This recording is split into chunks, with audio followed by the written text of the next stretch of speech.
Welcome to the deep dive. We're taking on a really complex figure today, someone who generates a lot of debate. Sylvanas Windrunner. You know her, the Banshee Queen. Absolutely. Yeah. And she's just fascinating, isn't she? So much controversy. Exactly. And look, this isn't just going to be a simple rundown of her life story. We want to use her journey as a kind of case study, really. We're looking at leadership, survival, and frankly, some major moral lines being crossed. Yeah, it's that trajectory.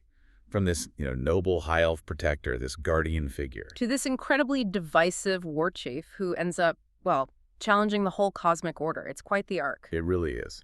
So the big question we're wrestling with here is that duality. How can one person embody both the savior, especially for her own people, the Forsaken, and also act as, well, a tyrant on a larger stage? Mm-hmm. And was she always destined for that path? Was that fierce independence there from the start leading to betrayal? Or was it purely the trauma? That's the core of it. Where did the shift really happen? To even begin to unpack that, we really have to go back, way back. Before the Banshee Queen, many people, they only see the later Sylvanas, the ruthless spectral leader. Wait, the figure of fear. That's just like the result, the scar maybe. We need to understand the Ranger General first, the world that made her, her strengths, her values, even her vulnerabilities before Arthas, before everything changed. Okay, so let's set the scene. Quel'Thalas. High elven society. She's born a Windrunner. That name alone carries weight, doesn't it? Oh, immense weight. The Windrunners were legendary. Courage, precision, this sort of unbending spirit. That was the expectation. They were basically the guardians of Silvermoon. But Sylvanas, she was a bit different from the start, wasn't she? Even within that context. Yeah, that's what's really interesting. High elven culture was so dominated by the Sunwell, by magic. But Sylvanas, she was kind of skeptical of relying too much on that arcane power. So not drawn to the magic like you might expect? Not in the same way. She gravitated towards something more tangible, more real maybe. The forest, the bow, the silent arrow, the solitude needed to really master tracking and strategy. It was a very conscious choice, I think. A pivot towards pragmatism, even back then, choosing personal skill over, like, inherited magical systems. Exactly. Wow. Trusting her own strength, her own foresight. And that really foreshadows so much of what comes later, Yeah. That preference for controlled personal power. It was there early on. And this focus, it demanded serious training. Her father, Lord Windrunner, he oversaw her early education. Mm-hmm. He was a minor noble, apparently, Yeah. but really big on the traditional elven honor codes. Very strict. So discipline was ingrained early. Oh, absolutely. Iron discipline. And this powerful sense of responsibility. It wasn't just about being a good shot with a bow. She developed this incredible tactical mind, reading terrain, predicting enemy moves. She was way ahead of her peers. Her strength was foresight as much as archery. Precisely. And that combination is why she rose so quickly through the ranks. Yeah. Her military career was described as, what, meteoric. Just incredibly fast. But what was the driving force then? Was it personal ambition?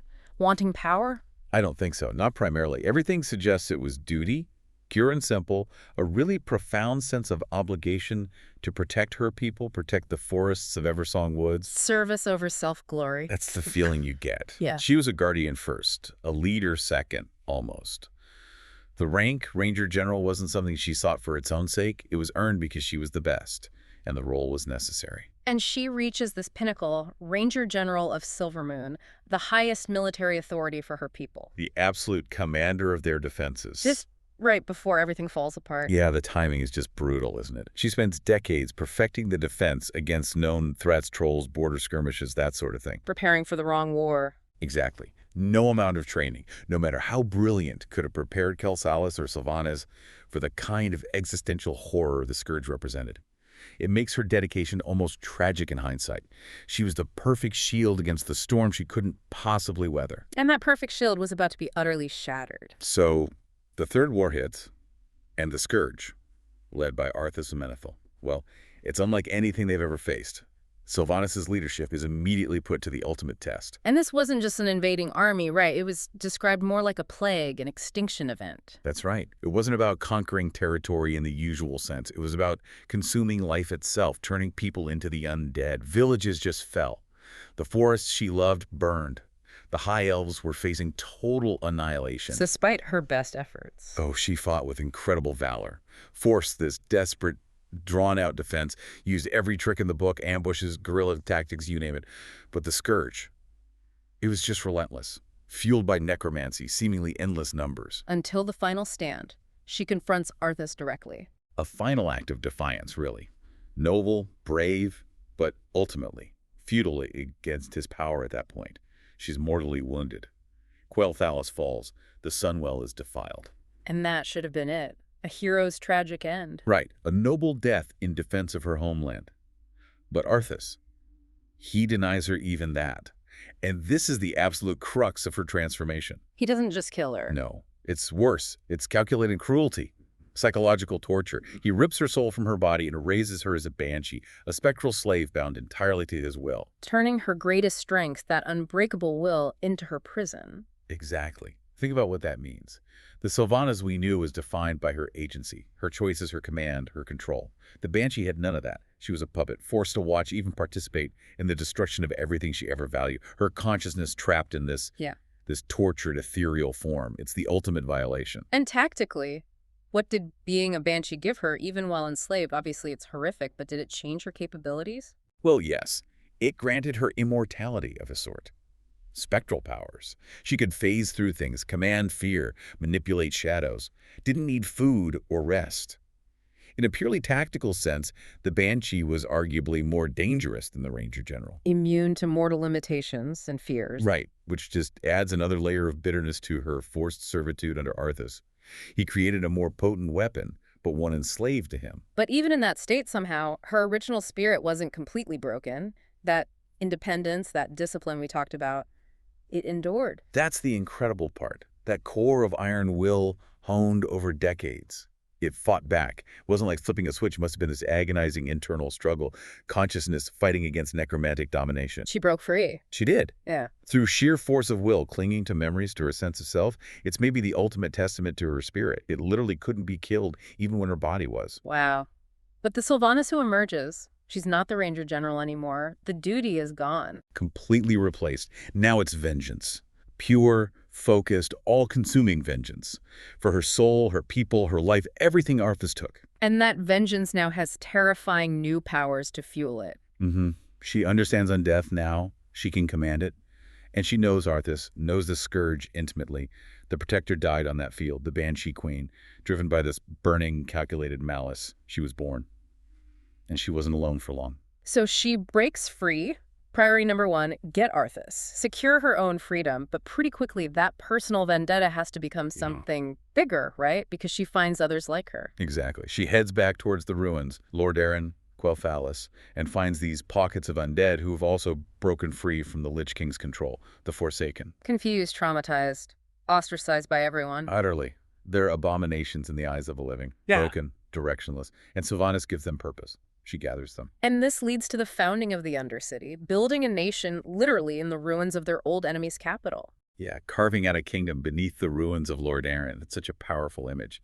And a testament to her leadership, really, taking these victims and forging them into something formidable, something new. She didn't just lead them, she taught them how to be forsaken, didn't she? How to use their undeath. Right, how to harness those powers for survival, to embrace what they'd become, because there was no going back.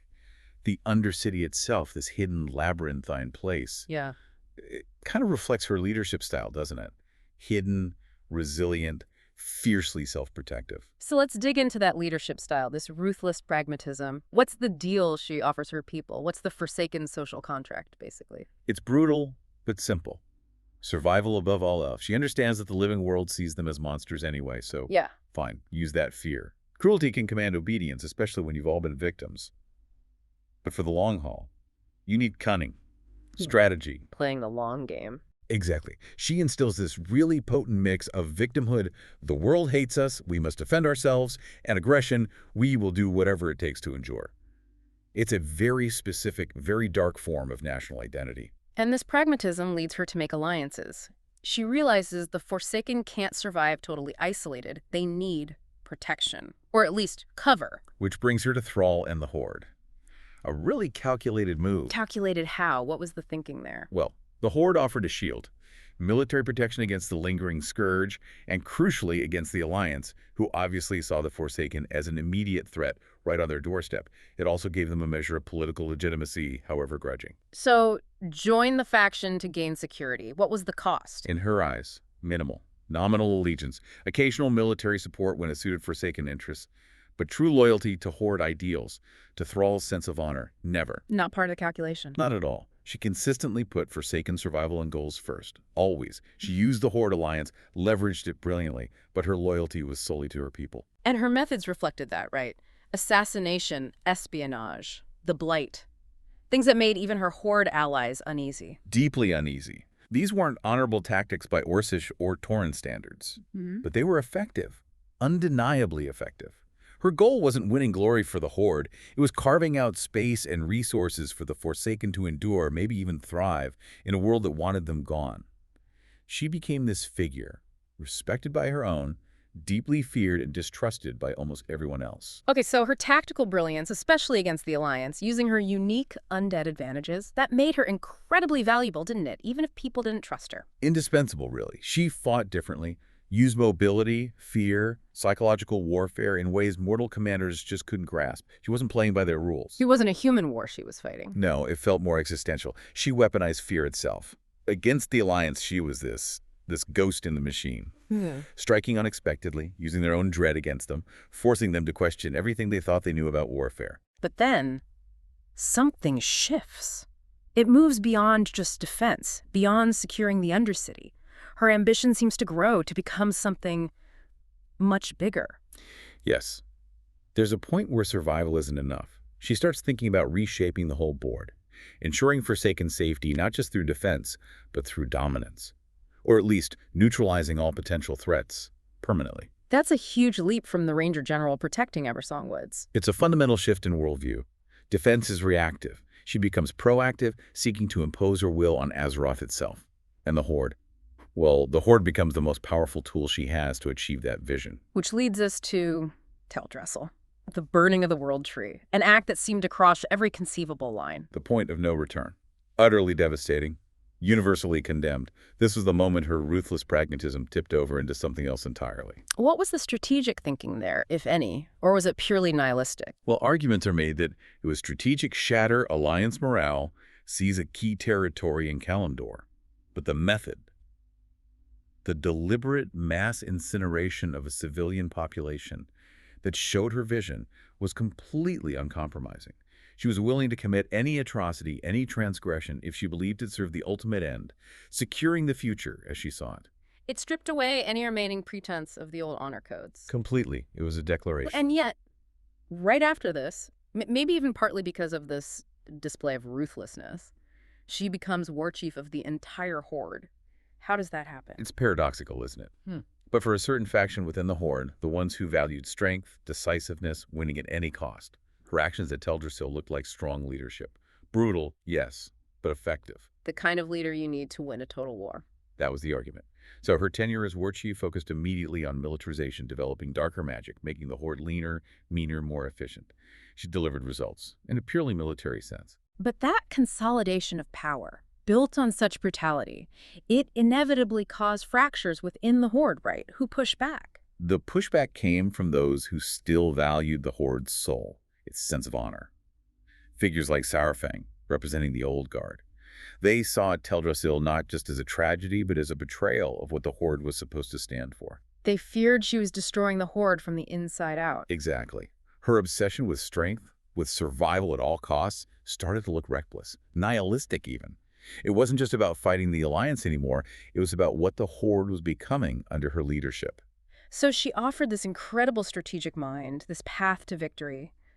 But the moral price was too high for many. Precisely. And that internal conflict, that crisis of conscience she forced upon the Horde, is ultimately what led to rebellion against her. Her willingness to discard anyone who questioned her extreme policies, they made her tenure as Warchief powerful but incredibly unstable. It couldn't last. She fundamentally misread how far her allies were willing to follow her down that dark path. And her fall from Warchief wasn't just a political defeat. It propelled her beyond Azeroth entirely, didn't it? Into the Shadowlands. The realms of the dead themselves. Which is kind of poetically just, in a way. The creature raised from death, forced to confront the actual cosmology of death and consequence. She's captured there, subjected to judgment. What did that mean? Was it just punishment or something deeper? I think it was deeper. It wasn't just the cosmic powers judging her. It was about forcing her to confront the totality of her actions, the consequences, especially confronting the fragmented parts of her own soul, the pieces Arthas had tormented. A reckoning with her own history, stripped of political justification. Yes. Seeing the devastation not as necessary steps for survival, but through the lens of, well, universal impact. It was the ultimate accountability for someone who perhaps believed she could outmaneuver morality itself. And this whole arc, from Ranger General to Warchief to prisoner in the afterlife, it really cements her legacy as something incredibly complex. You can't just label her a hero or a villain. Absolutely not. She exists in those gray areas, doesn't she? Between life and death, loyalty and betrayal, creation and destruction. She became ruthless, arguably, out of a twisted kind of compassion for her specific people. But that drive eventually fueled horrific destruction. Protector and executioner all at once. It's that paradox. And that paradox, that complexity, it's baked into the Forsaken identity now, isn't it? They are her living legacy. Or unliving, yeah. They carry forward that ethos. Resourcefulness, ruthless pragmatism, this almost paranoid focus on survival because the world has tried to destroy them repeatedly. She gave them a framework to endure, however dark it might be. They remain this potent, independent force largely because of the foundation she built. So if you trace it all back, from the young elf choosing the bow over magic to the desperate defense, the horrific transformation, the founding of the Undercity, the burning of Teldrassil, is there one single thread connecting it all? I think it's that absolute, unwavering drive to endure, to protect what was hers, what she felt responsible for, against a world that seemed determined to wipe it out. Every action, however extreme, stemmed from that core impulse, twisted and magnified by trauma and undeath. And her influence, it persists, doesn't it, even after she's gone from leadership? Oh, absolutely. Her strategies, her methods, they're still studied, debated. Yeah. Lessons in adaptability, foresight, the calculated use of fear. She's a case study in resilience pushed way, way past ethical boundaries. A chilling example of how duty and trauma can intertwine and mutate into something else. Hashtag tag and outro. So Sylvanas Windrunner, her story, her evolution, it really forces you to think about leadership under extreme pressure, doesn't it? It challenges easy moral judgments. What do you do when survival seems to demand impossible choices? Yeah, her whole life is a stark reminder that power, especially the power over life and death, comes with immense responsibility. Sylvanas sought survival at any cost, and ultimately she paid a cosmic price for the cost she inflicted. That leaves you wondering. It really does. Yeah. And maybe the enduring question her legacy poses is this. If you have to abandon your morality, your core principles, just to survive, is the thing you're trying to save still worth saving in the end? What's the line between resilience and losing yourself completely? A heavy thought, and one that resonates far beyond Azeroth.